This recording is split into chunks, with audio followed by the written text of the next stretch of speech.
2 janvier 2021, première vidéo de l'année, introduction à l'utilisation de l'utilitaire Stylint.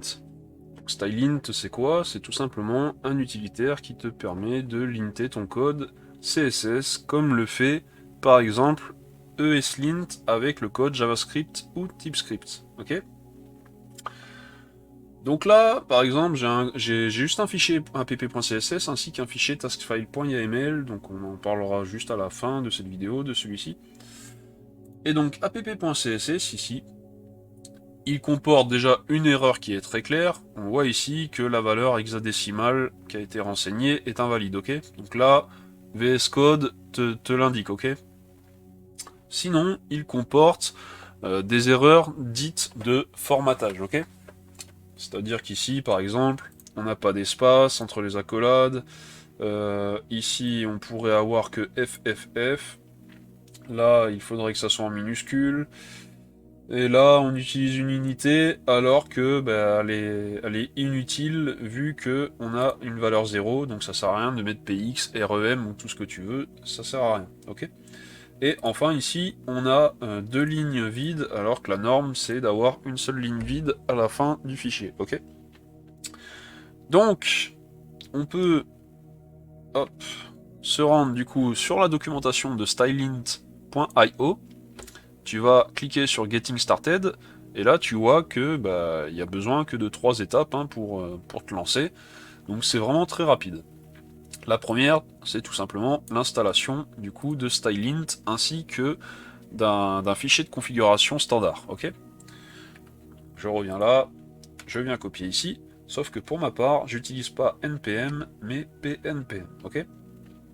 Après, je vais raccourcir un peu, du coup, I pour install et -D pour sauvegarder en tant que dépendance de développement. Je fais entrer, et pour ma part, du coup, vu que j'utilise PNPM et que Stylint, je l'ai déjà installé auparavant, il va rien me télécharger, il va juste réutiliser du coup ce qui est présent dans le store, ok? Donc toi, si tu utilises npm, ça prendra un peu plus de temps, parce qu'il faudra télécharger les dépendances, ok? Hop, voici, donc c'est installé, donc dans notre dossier Node Modules, ici, on retrouve Stylint, les différentes dépendances dont il a besoin, et on voit Stylint config standard. Donc Stylint config standard, dedans tu vois un fichier index.js, et ce fichier index.js, il extends de Stylint config recommended, qui lui-même en fait contient des règles, et donc ce dernier là contient, donc Stylint standard là, contient pas mal de règles qui vont permettre de paramétrer du coup le linter, ok? Hop, voici. Donc, ensuite, dernière étape, il nous reste plus... non, je suis à la deuxième étape, autant pour moi. Il nous faut créer un fichier stylintrc.json à la racine de notre projet. Je viens ici, .stylintrc.json. Je viens copier tout simplement le contenu. Donc là, on extends de stylint config standard, c'est-à-dire que l'on va utiliser ces règles, ok? Donc du fichier que je t'ai montré précédemment. Hop. Je switch de nouveau, et enfin, ils nous disent d'utiliser npx, donc pour utiliser donc stylint, ok? Ici npx, sauf qu'ici je vais modifier parce que là il te dit qu'en gros il va checker vraiment tous les fichiers CSS de ton application. Là, moi j'en ai qu'un à checker, c'est app.css qui se situe à la racine, ok? Donc je lance. Mince. Bon, j'ai mis un étoile, c'est pas grave.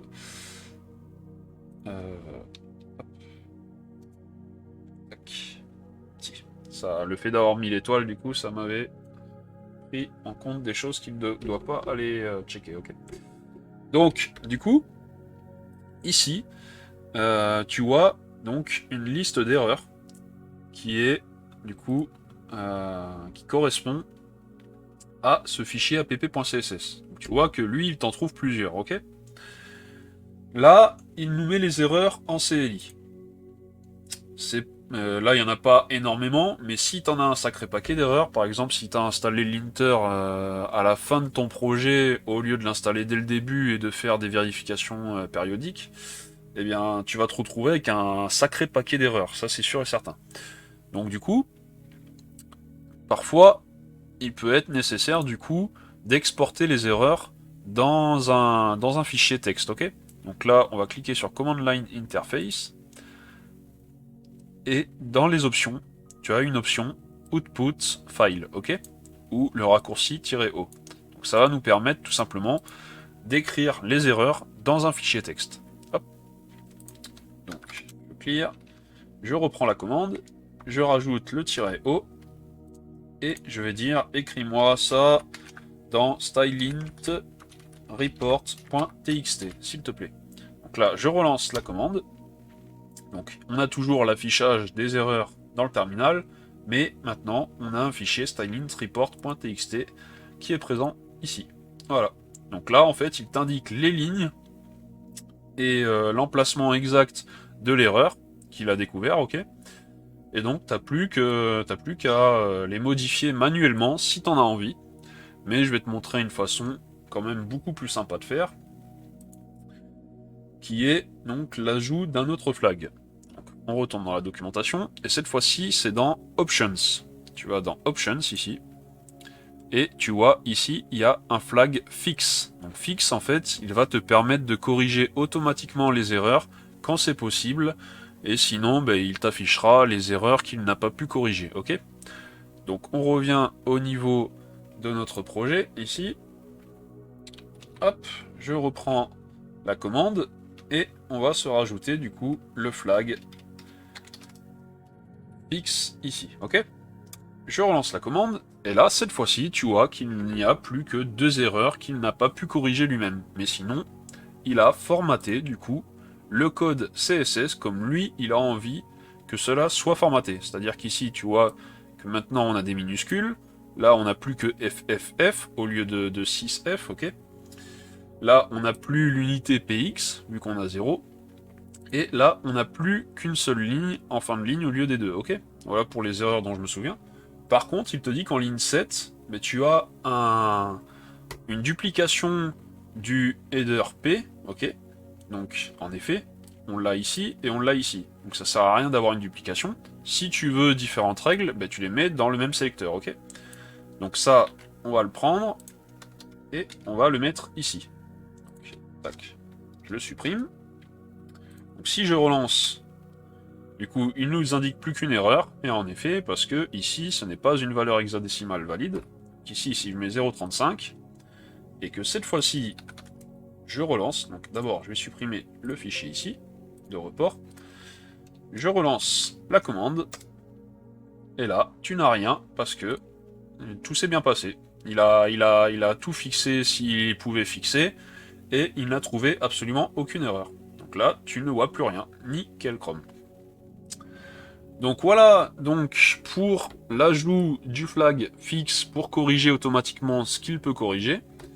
L'ajout du flag output file, donc le raccourci O, pour avoir les erreurs dans un fichier texte. Ok. Et maintenant, je vais te montrer, moi, pour ma part, comment j'utilise stylintrc. Donc déjà, je peux supprimer ceci. Je peux supprimer ceci. Je peux supprimer ceci. Ok. Donc notre module, je vais pas essayer de le supprimer là, parce que je pense il va gueuler si j'essaie de le supprimer. Donc on va le laisser ainsi, c'est pas grave. Mais sinon, en fait, moi, donc, faudrait que je recrée des erreurs du coup. Je vais remettre ça, je vais remettre ça. Et je vais remettre ça par exemple. Ok, donc là j'ai 2 lignes à la fin, là j'ai PX, là je vais remettre en majuscule. Et là, j'ai 6F au lieu des 3 nécessaires, ok?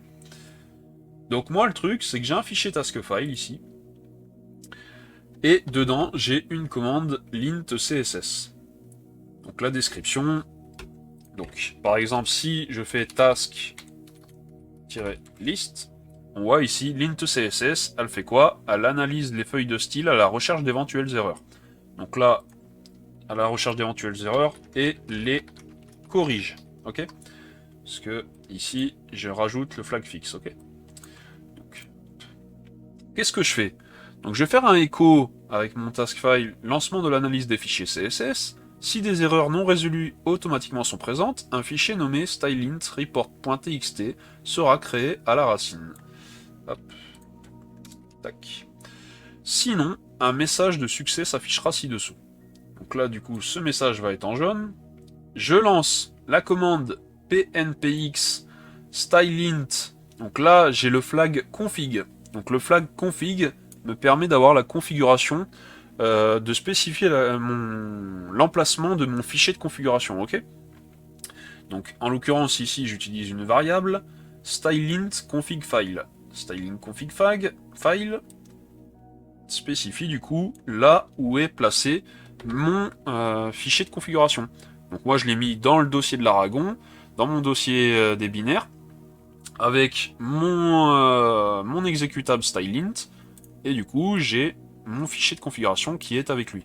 Donc ce fichier de configuration contient tout simplement toutes les règles CSS, toutes les règles de l'int CSS de la configuration standard, ainsi que de la configuration recommandée, donc j'ai tout mixé ensemble, et j'ai rajouté mes propres règles à moi, ok? Donc, ensuite, du coup, j'utilise le flag fixe dessus, ok? Donc là, pareil, j'ai une variable, donc ça va fixer, du coup, dans le cas présent, je vais lui mettre app.css, hop, ainsi, tac.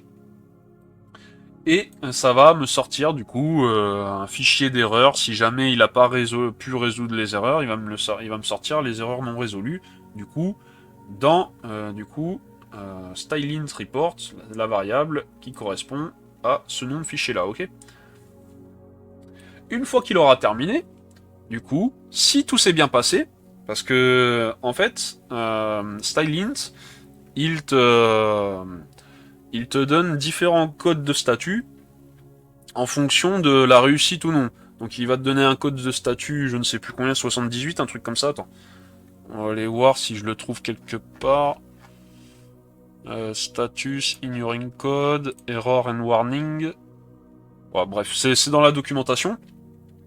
Mais il te donne différents codes de statut. Et en fait, ici, si le code de statut, en gros, n'est pas un code de statut comme quoi tout s'est bien passé, eh bien, je ne verrai pas mon écho analyse terminée race, ok?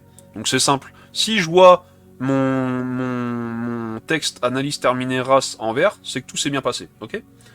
Donc là, du coup, avec mon task file, donc ce petit bonus, hein, hop, je viens là, je tape juste task, parce que pour rappel, du coup, dans ma default, en fait, dans ma default, qu'est-ce qui va se passer? J'en ai pas parlé. Ici, j'ai une commande PowerShell CLS, donc ça va me clear, quand je vais lancer ça, ça va me clear ce qu'il y a au-dessus, là. Ça va me clear également cette ligne-là, task. Du coup, ça va me faire un écho comme quoi j'ai spécifié aucune task ici, hein, en mettant juste task. Et ça va, du coup, m'exécuter par défaut l'int CSS, donc cette commande-là, ok? Donc je tape task. Lancement de l'analyse des fichiers CSS, blabla. Sinon, un message de succès s'affichera ci-dessous, et boum, qu'est-ce qu'on voit? Analyse terminée race, ça veut dire que tout s'est bien passé. Et si maintenant je viens voir mon fichier, en effet, tout s'est bien passé. Je n'ai plus qu'une seule ligne vide ici. Je n'ai plus l'unité ici. Ici, j'ai bien les lettres en minuscules. Et enfin, ici, j'ai bien que FFF au lieu de FFFFF. Bref, t'as compris. Donc voilà, utilisation de task file. Donc moi, ça en global. Donc en fait, quand j'arrive dans un nouveau projet, après j'ai un task file qui est plus imposant que ça, parce que j'ai beaucoup plus de commandes dedans. J'ai juste du coup à spécifier le bon chemin ici pour le CSS path, ou du coup cibler tous les fichiers CSS, enfin bref, je mets ce que je veux.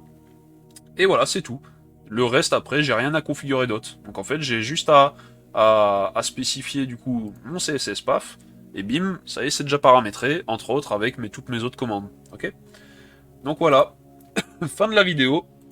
Donc j'espère que cette vidéo te sera utile pour standardiser ton code. D'ailleurs, qu'est-ce que ça m'a fait? Standardiser ton code CSS. Donc, attends, ce que je voulais faire, en fait, je vais le relancer. Excuse-moi. À la base, je voulais quelque chose comme ça. Ça, c'est ma façon d'écrire, c'est ma façon à moi d'écrire le CSS, ok? Donc maintenant, si je relance task, analyse terminée race, et tu vois que rien n'a été modifié. Il n'a pas cherché à me mettre les accolades à côté ici, ok? Parce que j'ai spécifié mes propres règles dans le linter, dans le fichier de configuration. Allez, sur ce, tchuss!